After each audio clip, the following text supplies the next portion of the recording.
Well, a very good evening to all the viewers. I go by the name of Maureen Shepo. I'm a queen, I'm eloquent, and lastly, I am a child of God.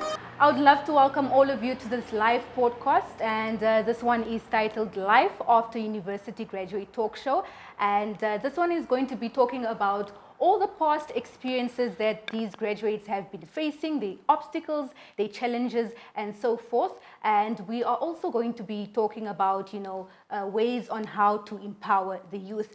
But let me not carry on talking further. Let me try and introduce all our key speakers. Starting off, we have Lifalaza Simata, and he is a UNAM graduate. That is a Bachelor of Arts, and that is Industrial Psychology. And then we have here Talohole Ipinge, and she is also a UNAM graduate, and she studied Bachelor of Arts, Industrial Psychology. And then we also have here Bro Matthew Ipinge, and he is a NUST graduate, and he studied Bachelor of Business Administration. And lastly but not least, we have here Evelyn Nakale, and she is also a graduate at UNAM, and she has a master's in international trade law. But before we actually jump right into this discussion, we do have a lovely performance, and she goes by the name of She Can't Go. She'll be reciting a poem, so do stay tuned and make sure you guys leave some comments right there and engage with us.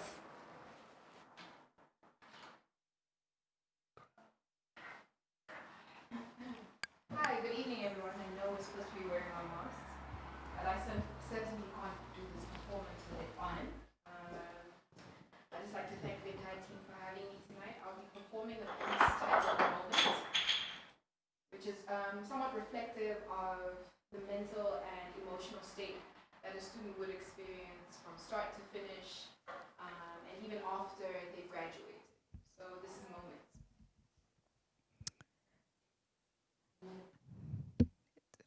Okay. Seated atop of this hill, I stare down at the city chasing cars with my eyes. And as they race, so does my mind. Thoughts of sadness are overridden by those of happiness. It's quiet now, practically empty. And for a moment, I want to be here. For but a moment, I appreciate the fast pace of the capital that contrasts the silence of home.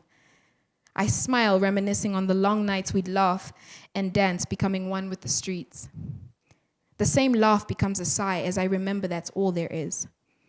All that there is to the city are the bright lights, high-rise buildings, and flashy cars, which hide away the terrors of the night, and the darkness, the anguish disguised by day's light. I'd go on, but my point? There's nothing of note. Nothing but the repetitive beating of a drum I've heard so frequently before. Everything we try to run from.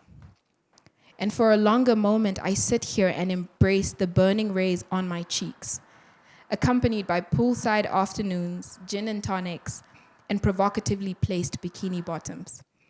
Hot and sticky are the summer days, but they make me all the more grateful for the rain. Still firmly stuck in my head, I stir a pot. A dash of anxiety, some self-loathing for taste, imposter syndrome to spice it up, and a tablespoon of depression for flavor. Far from the days of wanting to die, certainly.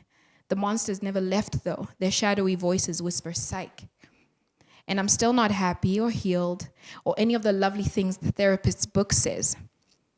And I still detest you for not loving me, for being absent, for judging me, for not being the you that I wanted. And worse, some days I still detest me. My dry throat is quenched as I taste the warm tears in my mouth now. A mixture of joy, of love, of breakthroughs, but there's an aftertaste of failure, of broken relationships, madness, and anger. The same rage that would brew in my head, heart, and fists, eagerly twists, triggered by the slightest of moments. There's a bitter realization I can taste in my mouth. It's going to take many more moments for it to be rainbows, sunshine, and daisies. I'll take it one moment at a time, and if you are still uncertain, this isn't a poem, but rather these are my moments. Thank you. Thank you so much, Nita Shikongo, for that performance. And we are going straight into this discussion section.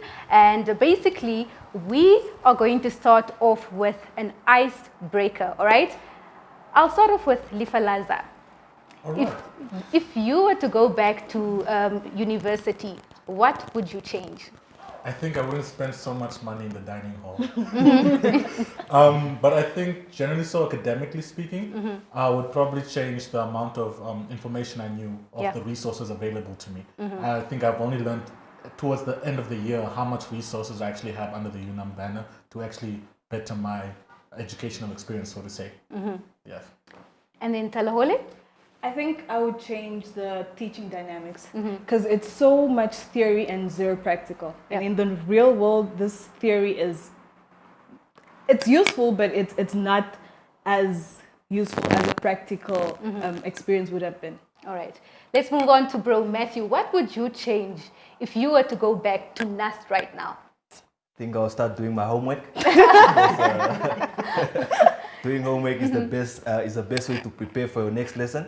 So that's one of the things that I will change, and also maybe trying to attend more of my synthetic classes because I was one of those students who always missing synthetic classes. So If we all to agree to those 7:30 classes, can we all raise our hands, please? I think I'll raise my hand twice, you know. I never attended 7:30s. You also never attended 7:30s.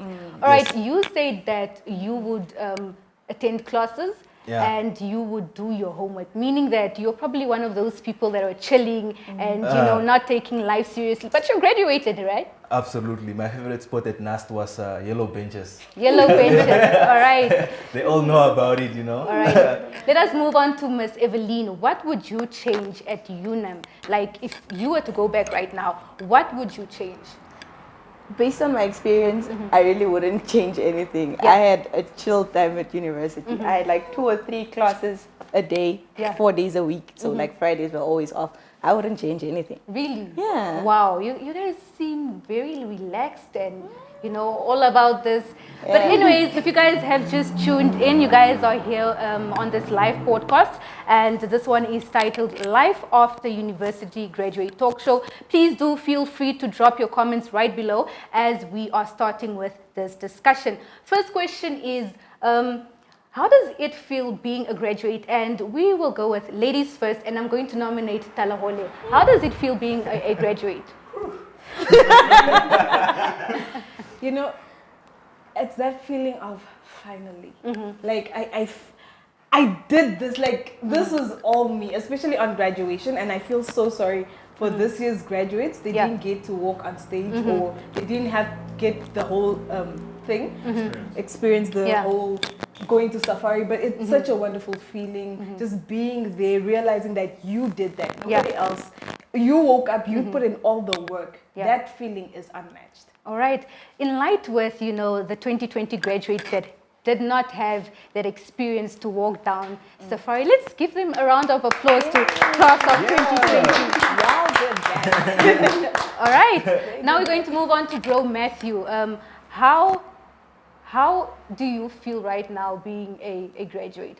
No, I think I'm actually proud of myself. Sometimes I wake up and I look at myself and I look at my degree on the table like, is that really mine? Yeah. So I'm really, really proud of myself. And I think every student is capable of achieving what I have achieved. It's just a matter of you being disciplined. Yeah. You need to plan, to be well organized, and then you need to also to be humble, and you need to work hard. Exactly. So you now mentioned that one needs to be very well organized. How organized were you when you? No, don't worry about me. But I think from my side, I wouldn't really say I was that well organized. So that's why I said if I was to go back to the university right now, I think those are one of the areas that I'll try to improve myself. So. Yeah, that's why, and one of the reasons that I was also, one of the challenges that I had was not attending 7:30 class and all that. Yeah. So for that reason, I was not really that well organized, but I think if someone, if the students that are currently studying, if they only had to improve in those areas, then do All right, much better. let's move on to Lifalaza. I feel like this order, isn't it? Woman, Yes. Okay, no. Element I of think- surprise. I think for me, I think the honest truth, it was a bittersweet moment. Yeah. Because you graduate, you finally conquer this mountain. You're there, you've done the 4 years. Yeah. But then it's what's next. Because a lot of us were not entirely sure, because you hear unemployment rate is high. Exactly. You have no working experience. Yeah. Some of us don't even know how to make a CV. You know. Just like, you Now what must I do? now what must I do? Like, you know, so there's all those things coming to mind. Like, Yeah. I've graduated, I've beat this monster, but then you also But- learn that you don't know much about the real world. You Yeah. know, you've conquered what you studied. So Theory, yeah. we know the theories, we know the psychology, we know those Exactly. things, but then you don't know. Like The practical. okay, practical. Like Yeah. I think one of the most interesting things, I didn't know how a printer works. Get You know, out of here. I was asking my work, you know, you have to fax me something from the printer. I have to fax from the printer. Yeah. Which button is that? Which button is that? But I want to know, how did you miss that sequence at UNAM? Because, you know, UNAM, you have to send your documents to the printer and then, you know. But how did you miss that? Unfortunately, Were you one of the backseaters? unfortunately, some of us have privileges when it comes to printers. All right, let us move on to Miss Eveline. How has your experience been so far being a graduate? I think my sentiments lie with Lefas as well, that the thrill is honestly in the chase. Like the moment, I think after Safari, when you get home and take off that gown, it's done. Right? The excitement is done. Yeah. So the next thing that immediately creeps in is the fear. What am I going to do next? Which is why I think after I graduated with my undergrad, I wasn't ready to face that question of what am I going to do next. That's why I went back to school. Exactly. So the thrill is honestly in the chase. After you're done with your degree and after graduation, it's a scary world. All right. Checking the time right now, it is exactly 14 minutes past the hour of 7. If you guys just tuned in, welcome to the live After University Graduate Talk Show. And we are very busy right now. So if you guys are graduates, do make sure to drop your comments right now and tell us how it feels to be a graduate. Moving on to the next question is, what is one of the biggest challenges you have faced so far while, you know, being a graduate? Definitely the pressure. I think everyone will tell you about the pressure. It's academic, it's financial, it's social. Yeah. But I think I would focus a bit more on the academic pressure. Like tests and assignments and exams. It's horrible. It really plays with your mental health. Yeah. The Absolutely. anxiety and just the fear. Yeah. It's ridiculous. I think we maybe need to consider new forms of assessments. Yeah. Yeah. Absolutely. I know from my side, one of the challenges that I actually had, especially in my first year, you know, coming from high school, you are used to your uniform, you know, and then you come to varsity. Exactly. It's now about dressing codes. Everyone is looking at Yeah. you every day. You wear a yellow T-shirt every day. Especially the ladies, they'll be like, this guy. Yeah. That's not what you went to school for. Exactly. It was really a challenge having to every night to think, shit, what am I wearing tomorrow? Yeah. You know, it was really a challenge. And some of us were like those swagger boys. You Yeah, always want yeah. to impress some ladies at school. So it was a challenge, and again also academic pressure. Yeah. Like especially from my side also.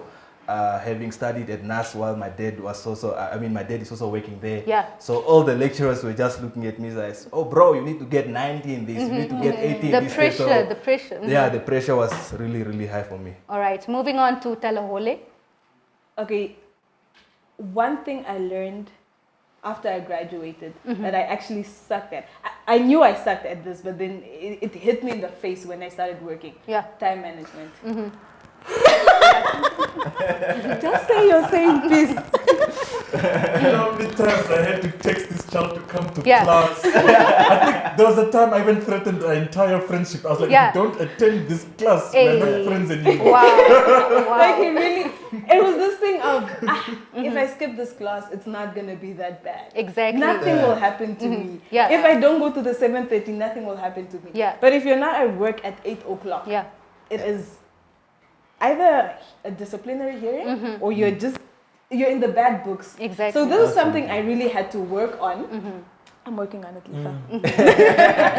I really had to work on when I started working because it's really rude and it comes off as disrespectful It is, when you yeah. come late to meetings, you come late to work, you come late all It's the also time. very unprofessional. Yeah, it is Absolutely. unprofessional. So it's something I really had to like nip in the bud. That Yeah. bad habit, I had to nip it in the bud. Yeah. Like quick. But I'm glad you actually got over it. I'm and getting I'm there. glad that Lifalaza was one of those And- friends that kept pulling you to you know, Lifa attend class threatened and my life. whatnot. He was like, this friendship will end. All right, let us move on to Lifalaza. How has your, you know, what has been one of the biggest challenges that you have faced as a graduate so far? As a graduate, I think as a graduate is that I would like to say work-life balance. Yeah. Is that I think generally a lot of people who experience when they start working is it becomes a bit routine. And unlike, you know, university where, for instance, you have the test in the holiday or you have, you know, the exam to look forward to and stuff like that. And there's always different content. So Yeah. even though it's difficult, there's always something new you'd be learning each year coming out. But with work, when you're in certain, it takes a while to get a promotion and so forth, Yeah. where the work changes.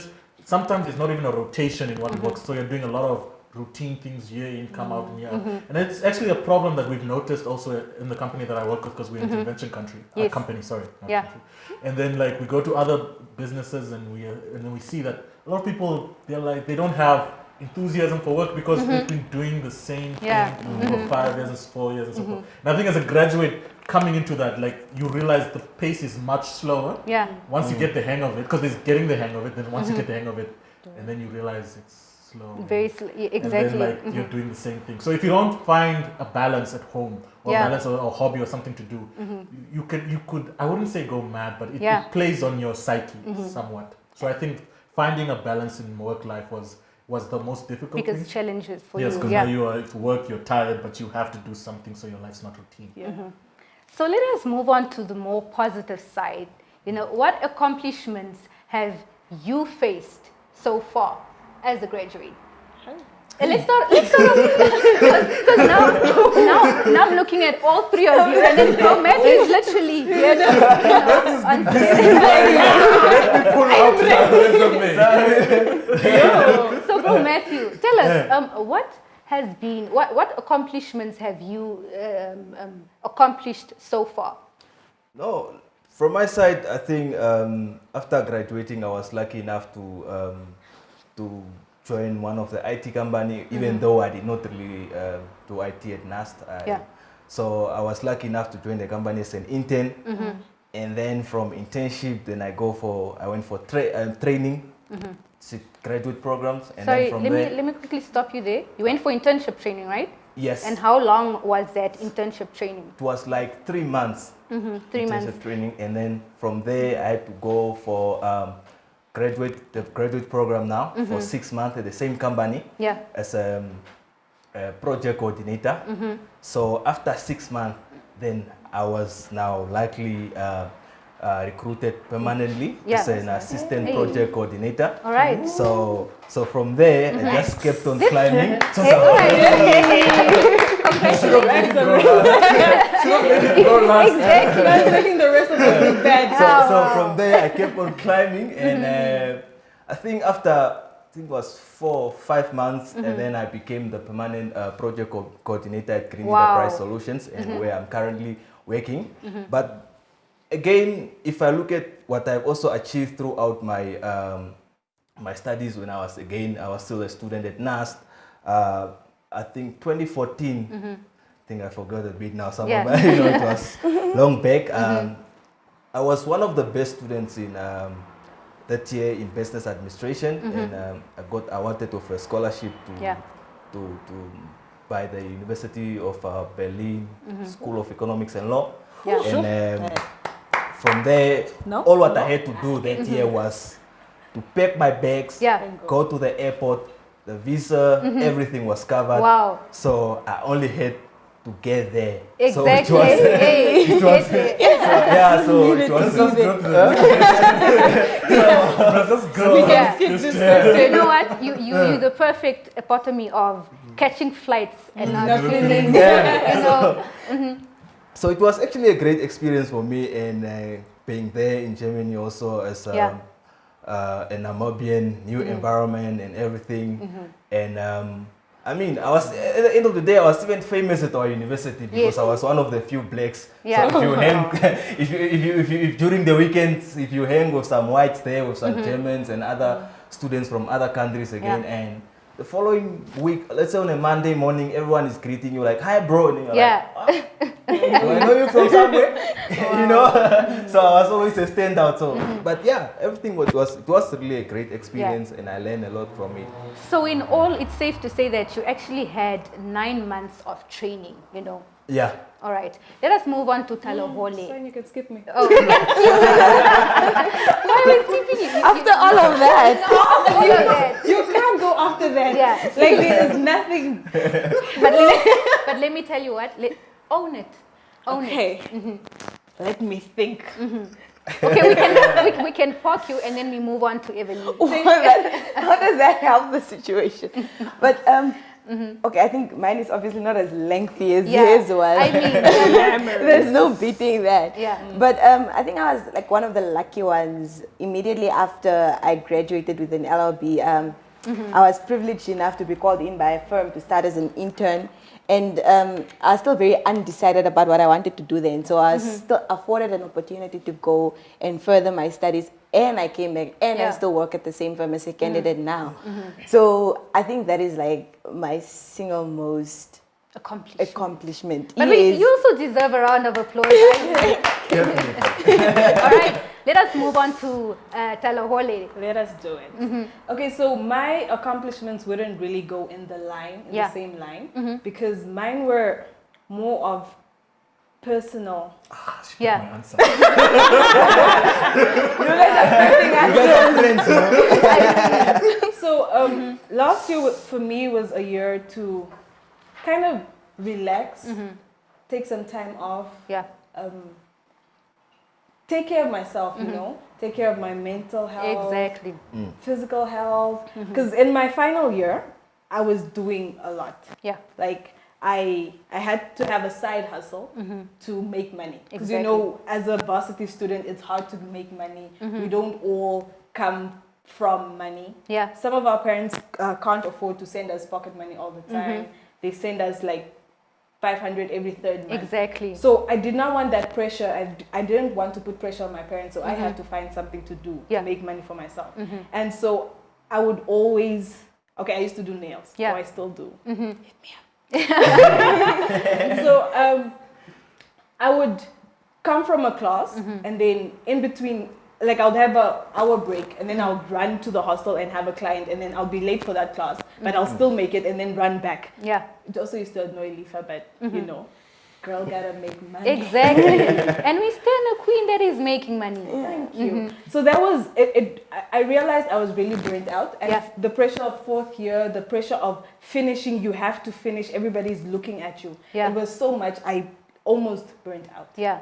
But then last year I took my time and I was like, okay, let us take baby steps. Let us rediscover ourselves. Let's see what we like. What is it that I love? Let us try. Let us travel. Let us dabble in different activities to see who you are outside of being a student, outside of being an employee. Like Lifa said, finding that work-life balance. Yeah. So that was my accomplishment last year, I would say. Wow. Well, congratulations. I mean, if you guys are just joining us right now, we are busy with the Life After University Graduate Talk Show. And welcome to all of you. I mean, please do drop your comments and make sure that you guys engage with us. We are busy with the question which states that what accomplishments have you made so far as a graduate? And we're going to end it off with Lifalaza Simata.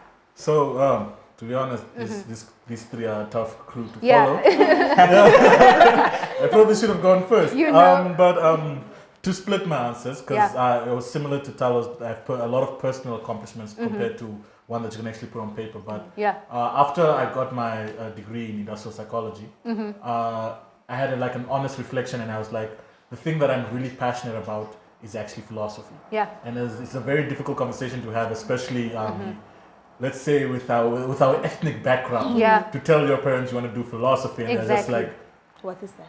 Exactly. Can I stop you right there? What is philosophy? Because probably there's grade 12 learners that are, watching this. So and philosophy, the joke that goes around is philosophy is about thinking about thinking. But what happens is why I love philosophy in itself is that it's such a broad spectrum that that people don't realize. So it branches into ethics, which is something that we currently probably need in our country as much. Yeah. So you learn critical thinking. You know how to think about things. So compared to psychology, for instance, there's an answer for a question. For instance, they'll be like, what did Carl Jung say about this theory? Then you have to answer. With philosophy, like moral philosophy, you get why should you save a drowning baby? And then you have to give your answer. Yeah. And you don't have to say you're going to save the baby. You can say I do not want to save the baby, and then you give your reasons and so forth.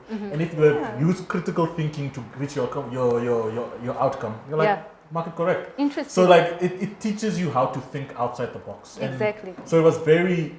And I think that's why I loved it so much, is that it really expanded. I think psychology, philosophy changed my life in general. Is that psychology made me a bit more understanding of people, more patient, but philosophy made me think broader and like, be able to think Exactly. broader. So yeah, so philosophy. Currently, there are like 3 philosophers in this country, technically speaking.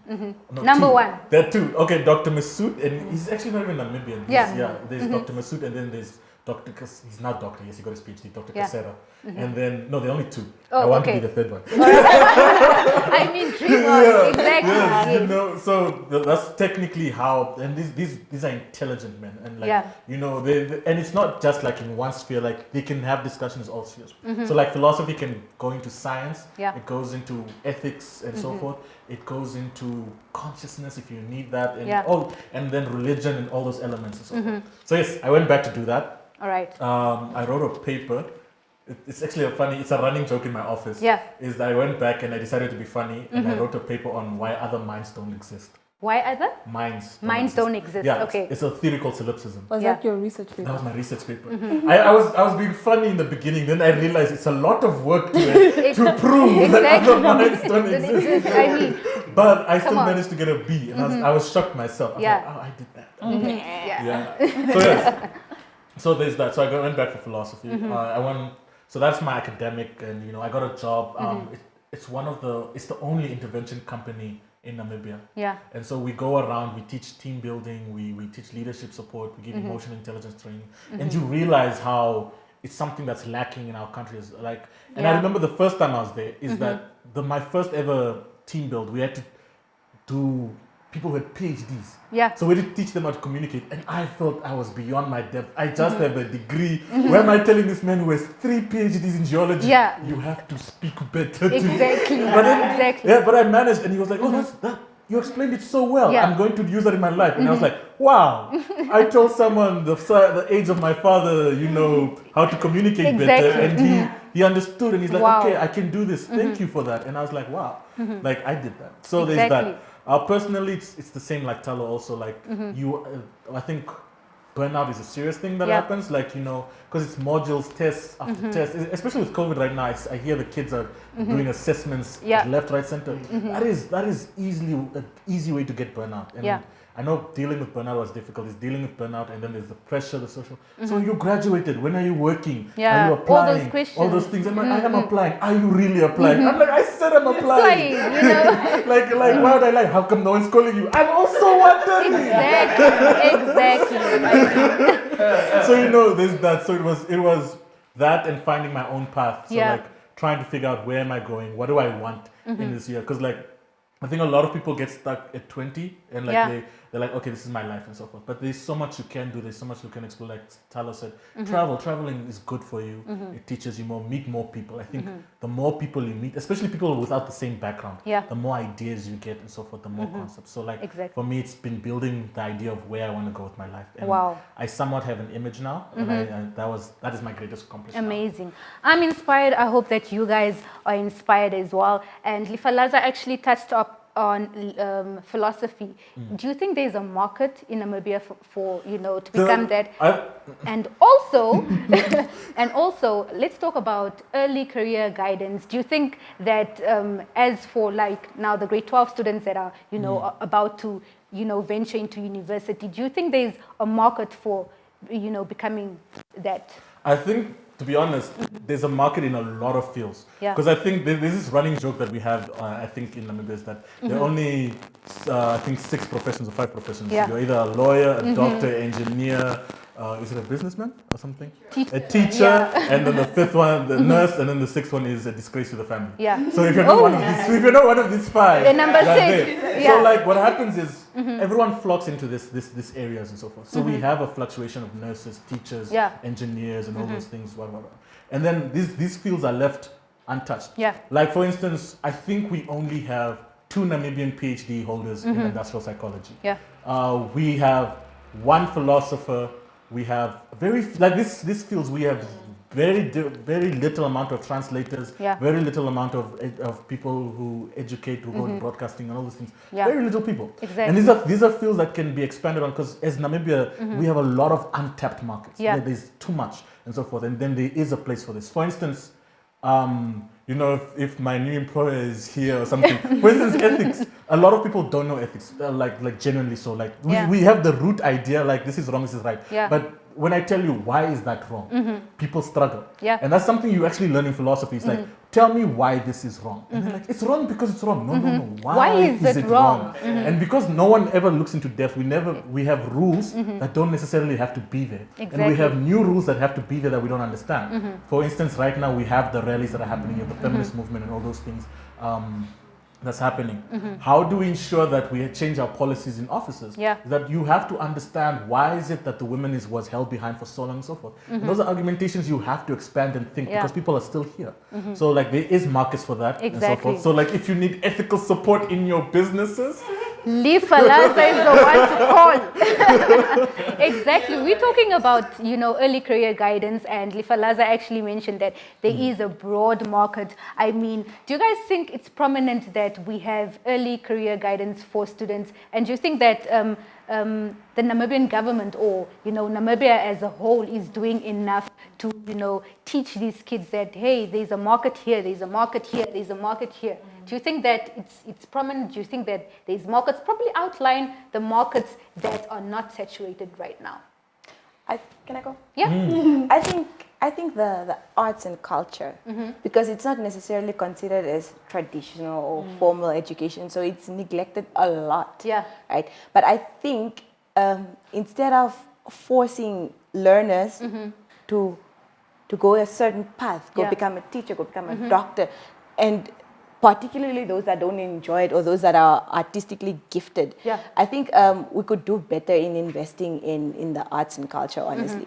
We have amazing designers, photographers, poets, musicians. There's so much that we can do with this, So because I know for a fact, but our Vambo parents, if you tell them you want to become a musician, you're number 6. You're Literally number 6. Yeah. yeah. You will not sleep in the house. Wow, crazy.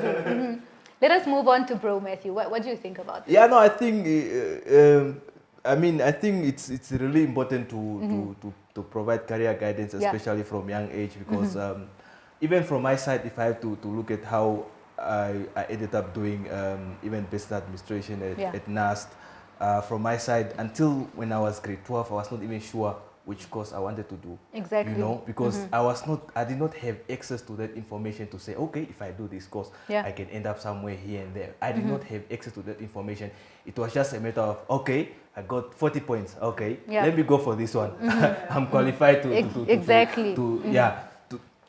enroll for this course. So at the end of the day, I think it's very important because I remember there was a time when 2014, I was working at NAST as a student change agent because NAST was busy transforming from technicon to university. So I was one of the student change agent, and we had to educate everyone while the university was transforming. And we ended up going like to career fairs and just to help the grade 12s and grade 11s, to make decisions in terms of their careers and all that. And sometimes when you communicate certain things to them, they act so surprised, because they do not have access to information. And that's why social media and these type of things are now very important. Exactly. Yeah, so.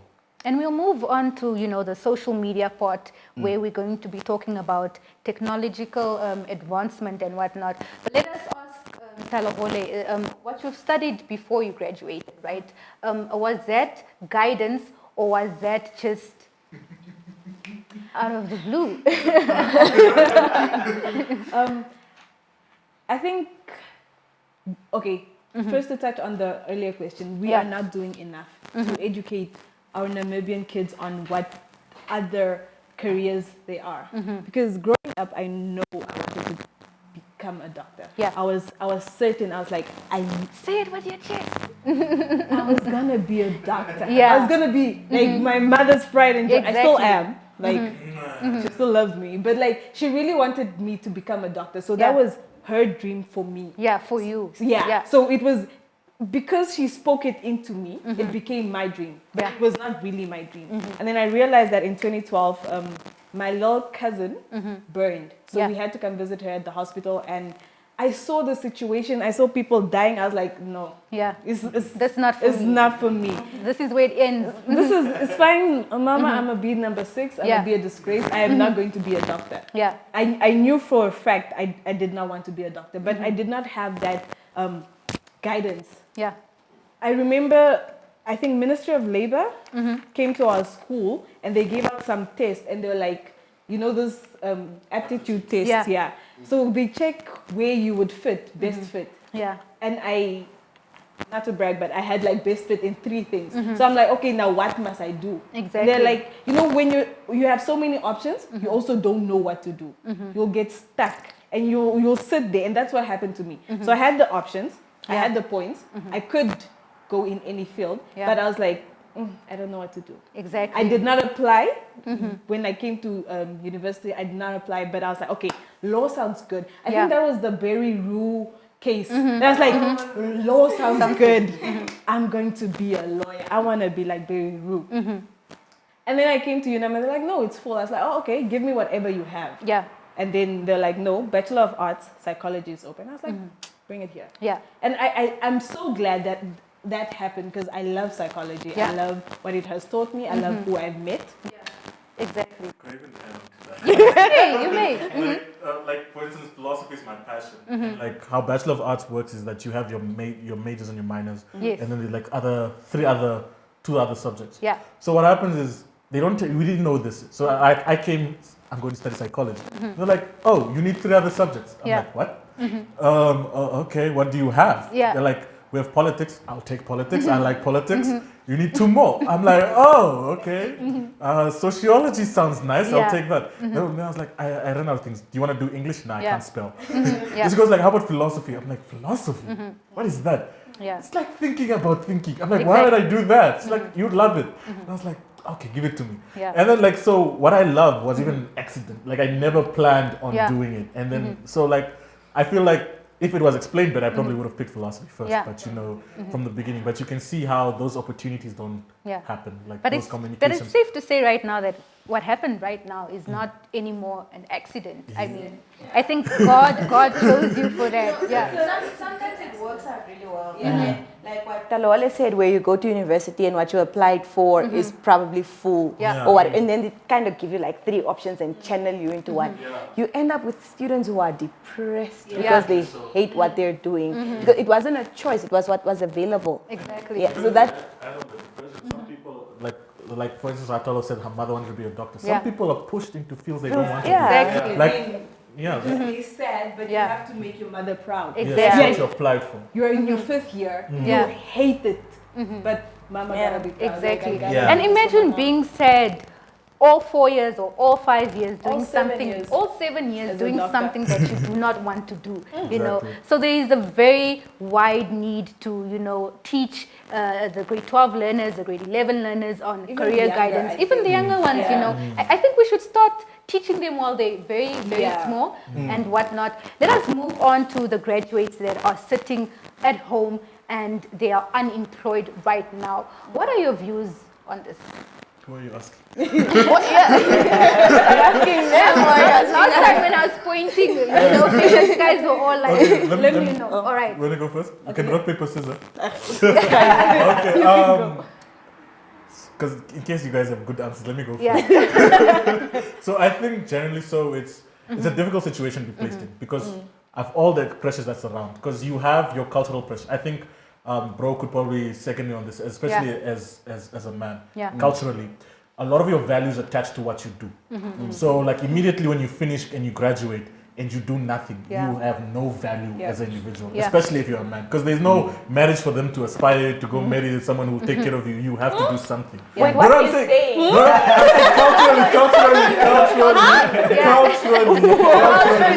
But my father's not waiting for me to find a good woman Yeah. to take care of me. That's what I mean culturally. Yeah. But like, you know, if it Emphasis happens, on culturally. if it happens, I End won't of complain. discussion. If it Yeah. happens, I won't complain. But you have those constant ideas. Yeah. So like, you know, immediately you lose value as a man, and like you have to do this. And this is also linked to depression and our high suicide rate. in Yeah. this country and so forth. So now you have companies aren't employing. Yeah. You don't have working experience. No one's internships are free. You don't have the money to do those things and so forth. You have the culture sitting on your throat, like you have to get a job and so forth. And sometimes you study things on the fringes. I know immediately when I tell people I graduated, and they're like, "Oh, I just studied industrial psychology." Yeah. You won't get a job. Yeah. And I got that a lot from family members that Yeah. you know that are not supportive. They're like, "You won't get a job." You'll Like, never like you get wasted your 4 years. I'm like, oh, thank you. This inspires me Yeah. to work harder and so Yeah. on. So that builds on it. So like I know how unemployment now is probably very hectic Yeah. for a lot of individuals, but the system is rigged. Like Yeah. there isn't a lot of opportunities. It's very Exactly. difficult. Yeah. If COVID is making it worse, I mean, Yeah. how more people are losing jobs. Yeah. Exactly. Yeah. Just to add on to the COVID pandemic that is happening right now, we are seeing that people are being retrenched, and we are seeing that 2020 graduates don't even have a job. Probably, I read on the Twitter TL last week where someone from 2014, they're like, please guys, I have been searching for a job ever since 2014. Please retweet, my customer might be on your TL. And that is very, very stressful, you know. So the unemployment rate right now in Namibia during this COVID-19 pandemic is it's hectic, man. Yeah. So I think we should find ways on how to really try and, you know, hustle it through. And hustle it through. And I've seen that people have started making food hustles, Yeah. hair hustles, nail hustles. Yeah. And I think we should actually give a round of applause to all those graduates that are really, you know, doing something in life and, you know, trying to, you know, put bread on the table and not just sitting back and waiting for, you know, someone to do it for them or, you know, to fly from the sky or whatever. So, anyways, let us have a short musical break, and we're going to have Chris with AK, and he is going to be performing live right in front of your screens. So do not go anywhere. Stay tuned, and we will be right back. Alright, what's up, ladies and gentlemen? This is Chris with a K, and we are talking about life after university. You know, when you leave university and it takes too long for you to get a job, life can be very challenging for you. And I'm speaking from experience right now because, you know, when you don't have a job, you don't know what to do with your life. So most of the time you just stay home all day long and try to come up with things to keep your mind busy, and that's how you come up with some of the things that don't even make sense. You know, you find yourself doing crazy stuff like cutting the grass in the yard nicely, and you don't even have grass in the yard, and you find yourself having one-way conversation in Rihanna's DMs just because you are bored, and you'll be commenting, I receive an amen on every "this is your year" post on social media because life is hard. I'm serious. And you know, in your community, your people will obviously know that you must be done with university, so they'll always be on your case when you're unemployed. You know, some of the people will be mocking you because you're unemployed. They'll be like, yeah, degree, no job. Whom do you think you are?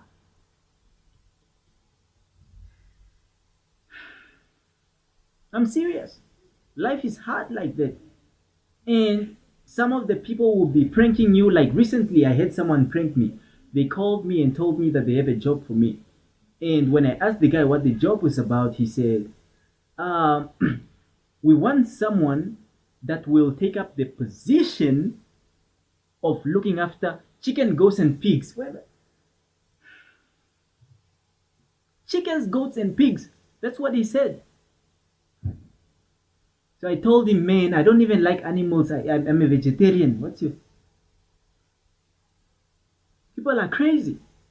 And then there are those people that don't like minding their business. Always asking questions about your life like they are sent by the Kufut. I'm serious. Talking about... So, Mos, you at university, Mos. So where are you now? I'm like, what do you mean, where am I? I'm here. This... Can't you see me? Are you blind or what? Where are you? Where are you? What do you want to know? Serious, man. People are crazy. And you know, the other thing about being unemployed is that you are always broke. All the time. You know, that kind of brokenness where, you can't even afford to have airtime on your cell phone. You try to call someone and Time Kanja's girlfriend is like, oof, boy, you don't have airtime.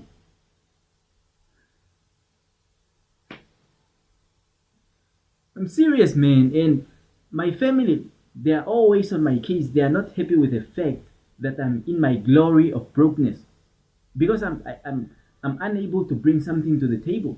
And because of that, because I'm broke, I can't do anything. I'm not allowed to do anything in the house, anything at all. Any single movement that I make, they attack me. My own family. Like recently, the other day, I was just minding my business, and one of my aunties, she said, "Hey, oh, you are breathing too loud."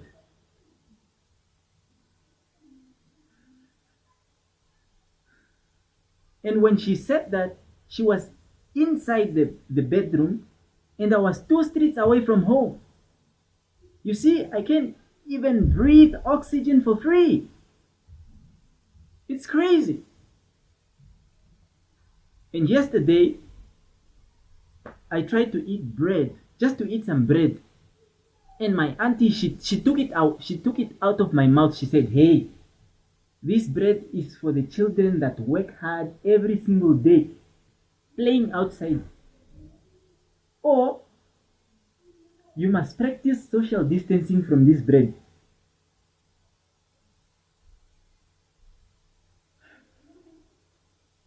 I'm serious. Life is hard. I can't do anything in the house. Like recently, I tried to tell my uncle a joke. A very funny joke, by the way. I'm not going to say it now, but all he said when I told him the joke was, funny. Okay, tell me another one comparing yourself to Emma Theophilus.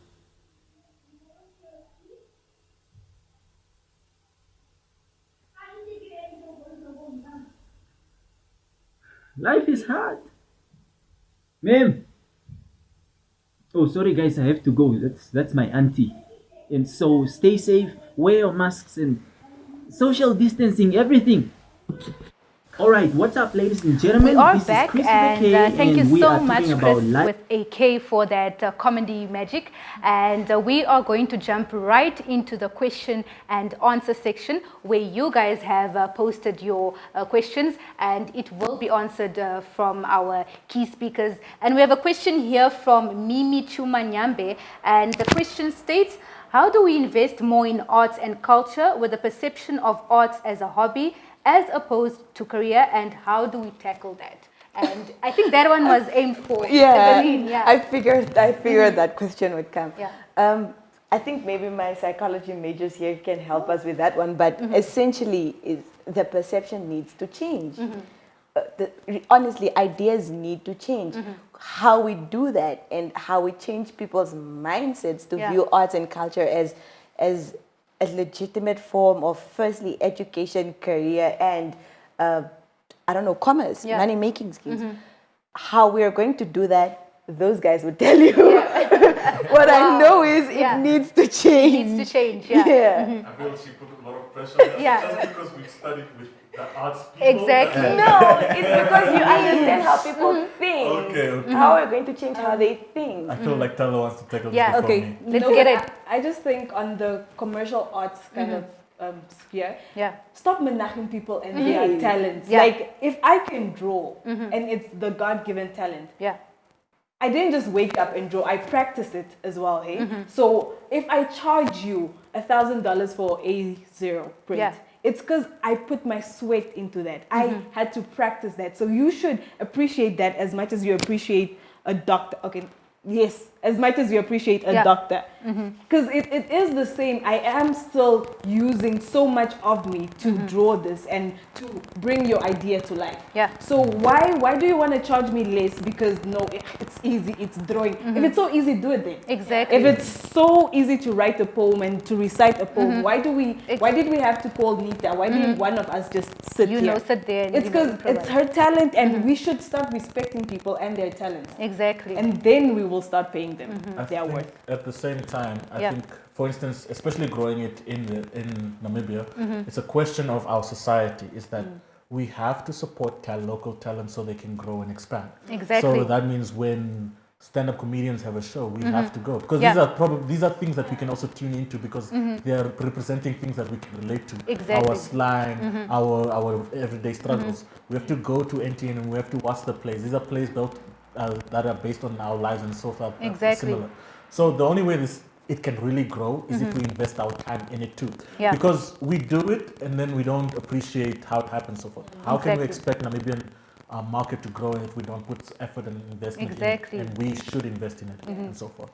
Make a little. And I also think maybe the question also intended on like leadership level. How do we change policies? And I know it sounds like an old song, but we have to vote more young people in who understand the importance of these things in order to effect the necessary legislation to bring this to fruition. I know it sounds like a song, but that is honestly the truth. Exactly. Speaking, like, for instance, COVID-19 right now, currently, is that, for instance, if we had no arts, no comedians, no singers, no movies, and all those things, how are we going to survive? Exactly. Just, technically speaking, because we know that's what we turn to. We turn to 5 minute finesse. and all those art forms, all those ideologies, so forth. Those are art forms that we take for granted, and we should realize the importance. Thank you so much, Mimi, for that question. I hope that your question has been answered. Moving on, there's another question here that states, do you think that universities are doing anything to help ease the lives of graduates after university, or do they just say goodbye to you at Safari? And what do you think that universities must do to help graduates? Anyone? Yeah. I think the way the universities are treating graduates is like, when you get into a cave, before you get into the cave is like, come on, Dal, and it comes running for you. And then once it drops you, or once you're in the cave, they don't care about you anymore. That's how the universities are actually treating the students. I think what they can do more is that I think they need to invest more, or they need to try to find more opportunities for students while they're still at universities. These things about internships and so forth, they need to make sure that they conduct companies, whether it's SMEs, well-established organizations and all that. Exactly. They need to have agreements to say that, no, we have this number of students, can they come to your organization for, just for them to have that a bit of work experience and all that. Exactly. I think they need to invest in that area, because that will actually contribute also to the students. Once they graduate, they will also be able to have, that a bit of experience, and they will also know, because sometimes if you graduate as a graduate and you've never been in a working environment before, it's really a challenge, and you need to know how to behave in a working environment. You need to know how you should conduct yourself. You need to know all those type of things. So you need to learn those things while you are at the university, not after you have graduated. Exactly. They really do throw the students into the deep end. And especially he touched on work experience and internships. I feel like companies are asking for too much with work experience. You can't ask a fresh graduate for 3 years work experience and I only had 6-month internship. You would be lucky if you had the 6 months from NAST. I know NAST is compulsory, but other universities it's not. So they just, here's your degree, go. So where do I get the experience? How do I know how to conduct myself? Exactly. So really, I think programs like the work integrated learning, the internships are really important. And scrap this work experience thing. Yeah. And feasibility studies. The universities need to conduct feasibility studies for the courses that they offer. I read it was a very sad thread on Twitter the other day about a student, I think it's in one of the northern campuses. She studied something in something environmental related. And then I think the university phased out the course after a few years because they later realized that there was no demand for it. This is not really one of those situations where you go study something and it's highly probable that you will not get a job. And it's not because it's not the student's fault or anyone's fault that they chose that particular course. It's just that it's not needed. Yeah. Yeah. All right, due to time, we'll have the last question. And this one is from Mimi as well. And she says that I think entrepreneurship should be more encouraged in university. Yes or no? Yes. Yes or no? Yes. Yeah, she mentioned that entrepreneurship should be encouraged more at university. And I'm actually agreeing with her. What are you saying? Yeah, I do agree. But then they should also inform people on the different paths they can all go into. Because now we're all going to branch into the same thing. I see Evelyn is making money doing something. Exactly. I will want to make money as well because I'm desperate. I graduated with Evelyn. She's making money. I'm sitting at home. I need to make this money. I branch into that, and then we all branch into that. Yeah. We are going to saturate that market so much, it's not going to make any of us money anymore. Exactly. I feel like we need to open our horizons when it comes to businesses. Yeah. We need to research more and see what the gaps are so we can fill those gaps, and that's how we will, get better. And unfortunately, not everyone wants to become entrepreneurs, That's and not the everyone other has thing. that mindset of Yeah. an entrepreneur. Exactly. We're going to have a script, and he is going to be performing, and he's going to be performing, and he is not here physically, but he is here digitally. So do enjoy this performance.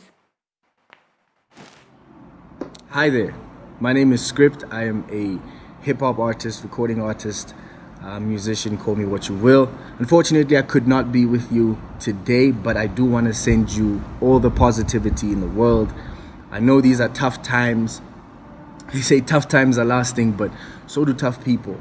And I just wanted to share that with you. Like, I know, you go into the education system, and particularly tertiary education, and you have this idea of how the world is going to go, and the timeline doesn't always necessarily align with you. So when you get to that end goal and things don't look familiar, things don't go according to plan, it's very easy to become disgruntled and have a lack of motivation, and rightly so. But I think that motivation is very important. I think it's important to keep injecting that into your system, because motivation works in a tricky way. It's kind of like food, right? You can have breakfast in the morning and feel motivated and feel full, and then in the afternoon you need to eat again, and then in the evening you're going to feel that hunger again. So motivation, the way I see it, works the same way. Inject yourself with motivation. Be around people that motivate you. Curate your content so that you don't feel or see or hear things that'll tear you down. And I think education it's a beautiful thing. I mean, you now have the system in place, and you have the qualification that proves that you can learn within the system, but life is education as well. So I would implore you to keep learning, consume information. You never know what doors open up, where the doors will open up. The best thing you can do is just keep learning. So I salute you for finishing your degrees. I salute you for being outstanding citizens. I salute you for being yourselves, and just continue to keep your head up. And there is a silver lining in this cloud, and the cloud will pass and the sun will shine. It is that time where we have to say goodbye, but before we actually have to say that, we do have to thank our key speakers for being here tonight. And before they leave, do you guys have any last words to the audience, to the graduates, to everyone that is tuning in right now? Thank you for having us. They are so soft. Thank you for having us. Okay, I think firstly, guys, please stop asking people when they're gonna get a job. Yeah. The people are trying, like Lifa said, people are genuinely applying. Yes. Stop asking them, but why are they not calling? They also don't know. Yeah. You're adding to their stress, to their depression. Stop asking people when are they graduating. It's difficult at UNAM and NAS and wherever. It's difficult. And stop asking people all these unnecessary questions, please. If you can, pray for them and, send good vibes, good energy, but don't ask questions that are going to play on their minds more than their thoughts already are. Because they're already stressing, they already know what everybody is thinking, they already know what everybody is saying, and then you're coming to add to that stress, to that anxiety, to that depression. Stop it. Yeah. And okay, I was also going to say that not everyone's experiences are the same. Don't take everything that you hear to heart. I think cherry pick what benefits you. Keep out like the negative comments of the not getting a job, that course is not good enough. Don't do that. Just choose what you feel like is going to work for you. And I think mine is learn yourself and pace yourself. It's very important that you know who you are as an individual. Work on that. Pace yourself. It's not a race. This is you and how you live your life. And you just know growth is not linear, it's circular. You will fail, sometimes you will grow. Exactly. Wise words. Nifalaza, Talohole, Bro Matthew, and Evelyn, thank you so much for coming through. Thank you. Thank you for having us.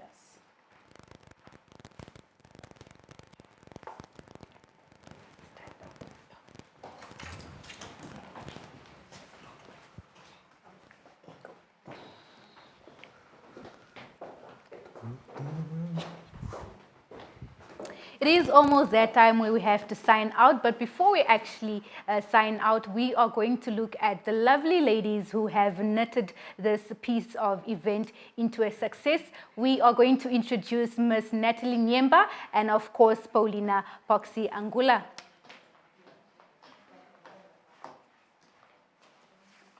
Well, a very good evening to you, lovely ladies, and thank you guys so much for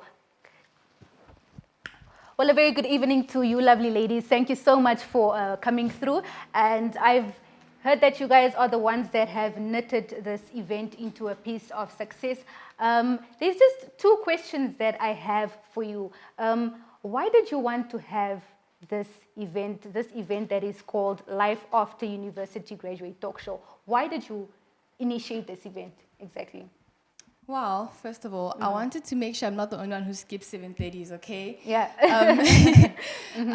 And I also wanted to figure out like what's next, because right now I'm in second year and I don't have any future plan, any future thoughts about what's going to happen. And this has made me open my mind to realize that I can't just be sitting around living life, enjoying the fun in varsity. Like, what about jobs? The employment rates in the country? Yeah. The economy, where is the economy right now? How's the future looking for the economy? I mean, there's economists who actually analyze what's yet to come. So I think it's that time now in my life where I also need to start looking for interviews, like they mentioned. And I love that example they used of the cabs. Yeah. How university makes you feel so important. You know, when you get that acceptance letter, you're like, okay, man, I made it. But what's after that? Like, after no one is pushing you, no one is telling you what's next, no one is trying to give you internships. It doesn't come on a silver platter. So I wanted to really dig into this issue as to what we need to think about as students in university and those who are still yet to enter university. Yeah. Let's move on the mic to Ms. Pauline. Why have you decided to host this specific event? Can I please answer the next question? All right, let's move on to the next question. You know, what are your hopes to achieving this event? There are four main things that I want to emphasize on with this event. Firstly, teamwork. Yeah.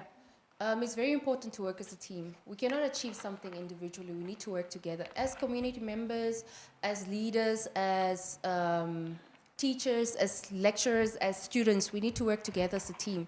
And secondly, failures. We should not look at failures as a way to give up on life, a way to just sit back and have pity parties for ourselves. We should actually look at these failures as a way to move forward. We should learn from them. We should learn from the experiences and try and make a difference in the future, so we don't end up making the same mistakes as we made in the past. Exactly. And also to utilize the knowledge that we've acquired over the years. First of all, I do not just want to get a degree and just get a job and end at getting a job. I actually want to make a difference in someone's life. I actually want to pass on the knowledge to the next generation. There's so much we can do with our degrees. We can have workshops, seminars. You can write a book.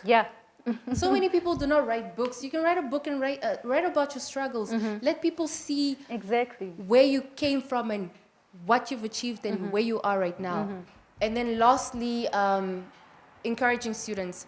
I know this is a very tough time, and a lot of students are going through a lot of mental challenges, depression, emotional instability, and all of that.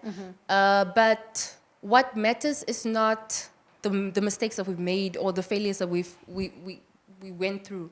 What matters is what we do with those failures and how we move forward. Exactly. So yeah, those are basically just the main things that we want to point out with this event to create that awareness. Exactly. Life after university graduate talk show. Thank you guys so much for tuning in, and that is how we wrap up. I mean, before we wrap up, we would like to thank Stern South Catering Apartments for the venue. We'd also like to thank Don John Graphica for filming this event, Crystal Media as well, Studio for live streaming this event as well, and also Unam and Nast, and as well as the speakers, the people that have tuned in and so forth. Thank you so much, and make sure to comply with the COVID-19 rules. Please do stay safe, wear your masks, and please pass the hand sanitizer so we can, end off right. And please sanitize your hands as well, and stay safe. Bye.